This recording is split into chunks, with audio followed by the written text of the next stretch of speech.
नमस्कार दोस्तों, मैं आपका दोस्त आपको बब्बर शेर और चूहे की कहानी बताने जा रहा हूँ। कहानी बहुत ही शानदार है।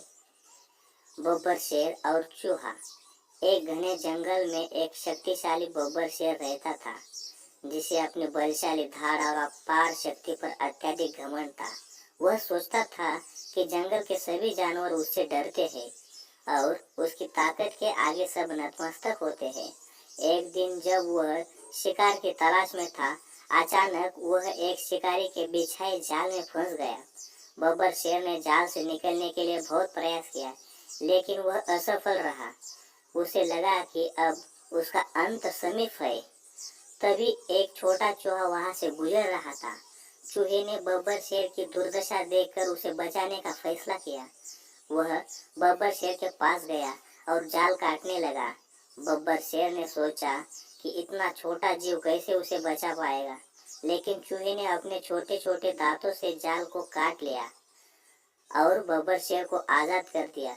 बब्बर शेर ने चूहे को धन्यवाद दिया और कहा, तुमने मेरी जान बचाई। भले ही तुम छोटे हो, लेकिन तुम्हारे साहस और दया ने बड़ा काम किया। उस दिन बब्बर शेर ने सीखा कि आकार या उपस्थिति के आधार पर किसी को कम नहीं आंका जा सकता।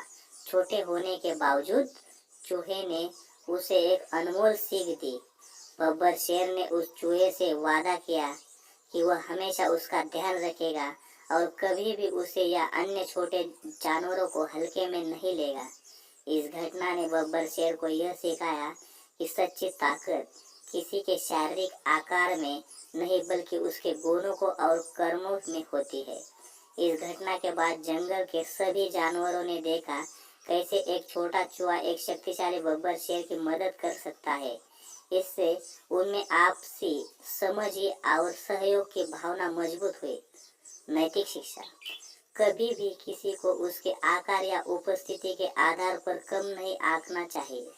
हर जीव में अपनी विशेषता होती है और हर कोई अपने तरीके से महत्वपूर्ण होता है। इस कहानी से हमें यही बोध मिलता है, किसी को पैसों के आधार पर या उसकी ताकत के आधार पर कम नहीं समझना चाहिए। वो किसी टाइम आपकी मदद में आएगा, कोई पता नहीं है।